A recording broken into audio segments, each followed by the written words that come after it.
60 రోజుల్లో మీతో ఇంగ్లీష్ అద్భుతంగా మాట్లాడిస్తాం. వెంటనే కాల్ చేసి జాయిన్ అవ్వండి. Hello viewers, welcome back to our channel. ప్రస్తుతం మనతో పాటు ఉన్నారు consumers affair committee chairman Mandadi Krishna Reddy గారు. సార్తో మాట్లాడదాం. నమస్తే సార్. నమస్కారం అమ్మా. సార్, రీసెంట్గా అమెరికా వెళ్ళినటువంటి ఒక మహిళ ఎయిర్పోర్ట్లో దిగగానే అక్కడ ఉన్నటువంటి officers, customs and border security officers ఎవరైతే ఉంటారో ఆమెను పట్టుకొని ఆమె దగ్గర గ్రీన్ కార్డ్ తీసేసుకొని దాని మీద విజిటింగ్ స్టాంప్ వేసేసారంట. అంటే గ్రీన్ కార్డ్ ఉన్న వాళ్ళకి విజిటింగ్ స్టాంప్ ఎలా వేస్తారు, అది అసలు ఏంటి ఒకసారి దాని గురించి? ఇప్పుడు ట్రంప్ వచ్చిన తర్వాత ఎలాంటి జాగ్రత్తలు తీసుకుంటున్నారంటే, అక్కడ ఉన్నటువంటి ఇల్లీగల్ ఇమిగ్రేట్స్ని పంపించడమే కాదు, పనికి మాలిన వాళ్ళు, పనికిరాని వాళ్ళు, అమెరికాకు భారంగా ఉండేవాళ్ళు, అమెరికా నుంచి ఏదైనా లాభాన్ని సంపాదించేటువంటి వాళ్ళందరినీ ఏరిపారేయమనేటువంటి పరిస్థితులు ఒక రకంగా ఆర్డర్స్ వచ్చాయి వాళ్ళకి.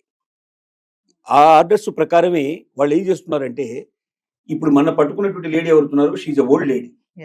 తనకి ఏజ్లు, తనకు కూతురు ఎయిర్పోర్ట్లో వెయిట్ చేస్తుంది బయట. తను వచ్చింది, దిగిన తర్వాత తను కొన్ని క్వశ్చన్స్ వేశారు వాళ్ళు.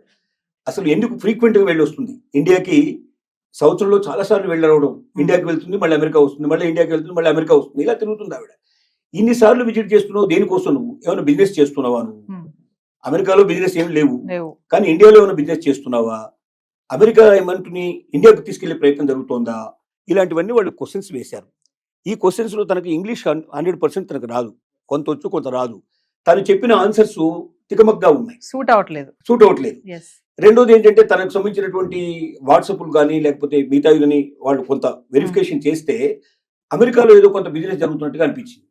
అంటే ఇండియాలో జరుగుతున్నట్టుగా అనిపించింది. అంటే అమెరికాకు సంబంధించిన డబ్బులు ఇక్కడ ఉన్నటువంటి ఇండియన్స్ ని అందరి దగ్గర డబ్బు తీసుకొని తను అమెరికాకు వెళ్ళి, అమెరికా లోపల ఇండియాకు వెళ్ళిన తర్వాత తను అక్కడ బిజినెస్ చేస్తోంది. అంటే ఆ బిజినెస్ ఏదో అమెరికాలో చేస్తే దానివల్ల ట్యాక్సెస్ వస్తే అది అమెరికన్స్కి ఎంతో మేలు జరుగుతుంది.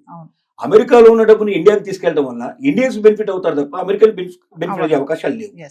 కాబట్టి వాళ్ళు ఎంతసేపు ఏం చూస్తున్నారంటే, అమెరికాకు బెనిఫిట్ ఎట్లా తీసుకురావాలి, అమెరికాను అగ్రరాజ్యంగా నిలబెట్టాలి, అమెరికా ప్రపంచాన్ని డామినేట్ చేసి రావాలి. ఇప్పుడే ట్రంప్ చెప్పే విధానం ఇదే. అమెరికన్స్ ఇంత ముందుకున్న గ్రేట్ అయిపోవాలి, ఇంతకన్నా చాలా బిగించాలి, ఇప్పుడు ప్రపంచం మీద అంతా ఆధిపత్యం చెలాయించాలి. అలా చెలాయించాలంటే డాలర్ విపరీతమైన రేట్ రావాలి, ఇక్కడ ఉన్న వాళ్ళందరికీ ఉద్యోగాలు రావాలి, ఇక్కడ ఉన్న వాళ్ళందరూ సంపన్నులు అయిపోవాలి. అమెరికాకు ఇతర దేశాలకు మధ్యలో తేడా చాలా విపరీతంగా ఉండాలి, అంటే ఎప్పటికీ అందుకోలేని పరిస్థితి తీసుకురావాలి. అలాంటి పరిస్థితికి నేను తీసుకొస్తానని చెప్పి ప్రామిస్ చేశాడు ట్రంప్. అందుకే ఓట్లు వేశారు. ఓట్లు వేసిన తర్వాత ఏం చేశాడు, ఇల్లీగల్ ఇమిగ్రెంట్స్ ని సంఖ్యలు వేసి మరి తీసుకొచ్చి ఆ దేశాల్లో మొదలుపెట్టాడు. సంఖ్యలు వేయడం అంటే మనకి తెలుసు కదా, మరి అట్లాంటి ఆర్థిక నేరస్తుల్లో మిగతా వాళ్ళని చేసినట్టుగా తీసుకొచ్చేస్తున్నారు. ఇండియాకు తీసుకొచ్చిన వాళ్ళని కూడా సంఖ్యలు వేసి పట్టుకొచ్చారు. ఇప్పటిదాకా వచ్చినట్టు విమానాలనే అంటాకి వచ్చాయి. సరే, మోడీ వెళ్ళి మనం రిక్వెస్ట్ చేసి మేము మా వాళ్ళని మేము తీసుకొచ్చుకుంటాం, మీరు తీసుకురావాల్సిన అవసరం లేదు, మీరు ఎవరెవరు ఉన్నారు ఇల్లీగల్స్ మీరు గుర్తించండి, వాళ్ళు మాకు అప్పచెప్పండి, మేము తీసుకొచ్చుకుంటాం అని చెప్పాడు. బహుశా అది ఆచరణలోకి రావచ్చు. ఈ లేడీ విషయంలో ఏం జరిగిందంటే, ఒకటి తను సరిగ్గా ఆన్సర్స్ చెప్పకపోవడం వల్ల, తికమక అవడం వల్ల, టాలీ కాకపోవడం వల్ల ఒకటైంది. రెండోది వాళ్ళకి అర్థమైంది ఏంటంటే, ఈవిడ ఇండియాలో వ్యాపారాలు చేస్తోంది, అందుకే ఫ్రీక్వెంట్ గా అమెరికాకు వస్తుంది. అమెరికాలో ఉన్న డబ్బుని ఏదో రకంగా ఇండియాకు వెళ్ళేట్టు చేసి, ఇండియాలో దాని ద్వారా వ్యాపారాలు చేసి ఇండియాకు లబ్ధి చేస్తుంది తప్ప అమెరికాకు లాస్ చేస్తుంది. అమెరికాకు దీనివల్ల ఏ రకమైన ఉపయోగం లేదు, పైపెచ్చు నష్టం వస్తున్నట్టుగా వాళ్ళకి అనుమానాలు వచ్చాయి.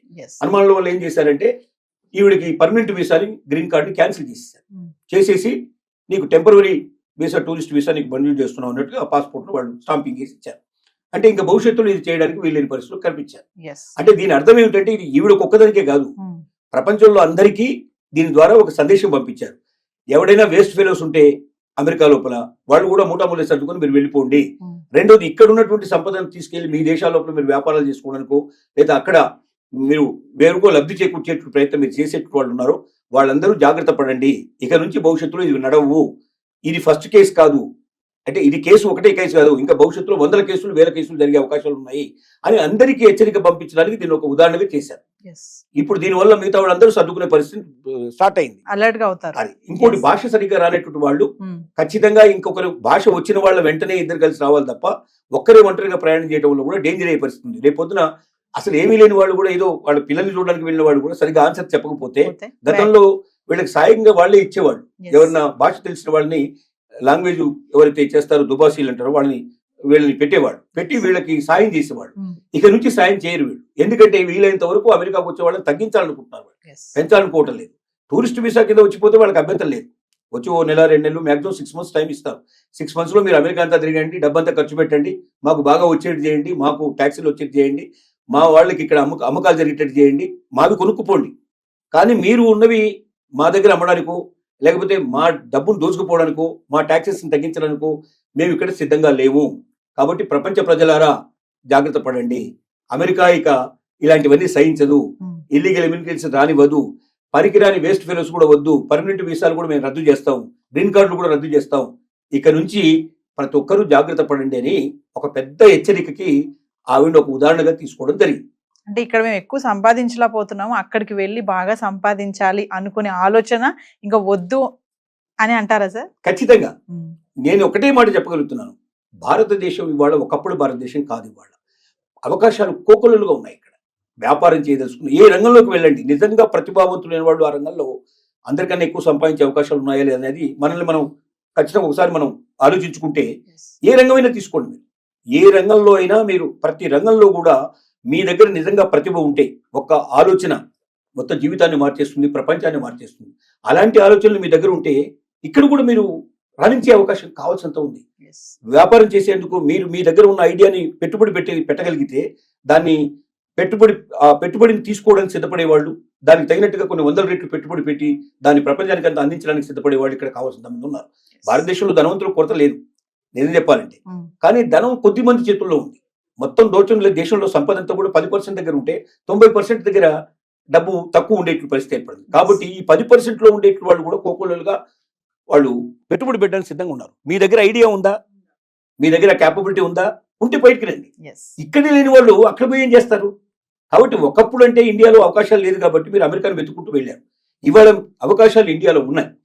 లేదని ఎవరంటే నాకు జాబ్ దొరకటం లేదు, నాకు పని దొరకటం లేదు అంటే వాళ్ళంతా సోమరిపోతు ఇంకోటి లేనట్టు మాట. ఎందుకంటే రోజు మీరు చూడండి, పేపర్ తీయండి ఒకసారి, పేపర్లు తీస్తే కొన్ని వేల జాబ్స్ కనపడతాయి. కానీ మన వాళ్ళు వెతికేది ఏమిటంటే వైట్ కలర్ జాబ్ కావాలి, కష్టపడకుండా సంపాదించాలి, నేను ఎప్పుడు ఏసీలో కూర్చోవాలి, కార్లలో తిరగాలి, ఇలాంటి కోరికలు ఉండేవాడు కష్టం. ఏ జాబ్ అయినా సరే నేను చేస్తానని సిద్ధపడితే జాబ్ దొరకపోవడం కాదు, కావాల్సినంత సంపాదించుకునే అవకాశం ఉంది. ఒక జాబ్ కాదు, పొద్దున్నే మళ్ళీ పార్ట్ టైం కూడా చేసుకునే పాసిబిలిటీస్ ఉన్నాయి. కాబట్టి నేను ఒకటే చెప్పగలుగుతున్నా ఏంటంటే, అలాంటి అమెరికాకు వెళ్ళి అక్కడ బందీలుగా మనం పట్టుబడి సంఖ్యలు వేయించుకొని ఈ దేశానికి వచ్చి ఆ అవమానాలు భరించేదానికన్నా మీ దగ్గర శక్తి ఉంటే, క్యాపబిలిటీ ఉంటే ఈ ఐడియాని ఎలాగ బయటకు తీసుకురావాలి, ఎలాగా సమాజం ఇవాళ సోషల్ మీడియా కావాల్సినంత తీసుకుంది. మీకు మీ దగ్గర ఒక మంచి ఐడియా ఉంటే మీరు సోషల్ మీడియాకి ఇవ్వండి, ఆటోమేటిక్గా ఎవరు చేరాలో వాడు చేరుతుంది, మిమ్మల్ని వెంటనే వాడే పిలుస్తాడు, వెతుక్కుంటూ వస్తాడు మిమ్మల్ని. కాబట్టి ప్రతిభావంతులారా, మీ ప్రతిభని వేరే దేశాలకు అమ్మడానికి ప్రయత్నం చేయకండి, మన దేశంలోనే మీరు తీసుకొని మీరు రాణించండి, మీరు దాని ద్వారా మన దేశానికి సేవ చేయండి అని చెప్పి మరొకసారి విజ్ఞప్తి చేయాల్సి వస్తుంది. అంటే సార్ ఒక విషయం ఫైనల్ గా చెప్పండి సార్, గ్రీన్ కార్డ్ హోల్డర్స్ ఎవరైతే ఉన్నారో వాళ్ళందరూ కూడా జాగ్రత్తగా ఉండాలి, లేదంటే వాళ్ళ వీసా కూడా రద్దు అయిపోయే ఛాన్సెస్ ఉంది, గ్రీన్ కార్డ్ కూడా పోవచ్చు.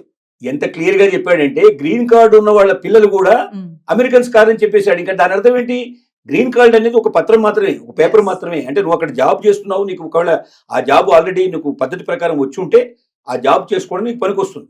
కానీ నువ్వు పర్మనెంట్ రెసిడెన్సీ రాకుండా, పర్మనెంట్ రెసిడెంట్ అనేది మళ్ళీ వేరే, పర్మనెంట్ రెసిడెన్సీ నీకు రాకుండా, నువ్వు రెసిడెంట్ కాకుండా అక్కడ నీకు అమెరికా లోపల అమెరికా పౌరసత్వం నీకు లేదు. అమెరికా పౌరసత్వం అంటే గ్రీన్ కార్డు యొక్క వాల్యూ ఎంత? తాత్కాలికమైంది తప్ప ఏం లేదు. అంటే L1 వీసా లాంటిది ఒక రకంగా చెప్పాలంటే గ్రీన్ కార్డు కూడా. L1 వీసా 3 ఏళ్ళు పనిచేస్తే గ్రీన్ కార్డు ఒక 5 ఏళ్ళు పనిచేస్తుంది, 10 ఏళ్ళు పనిచేస్తుంది, లేదా వాడికి ఎప్పుడు కోపం వస్తూ అప్పుడు పంపించేస్తాడు.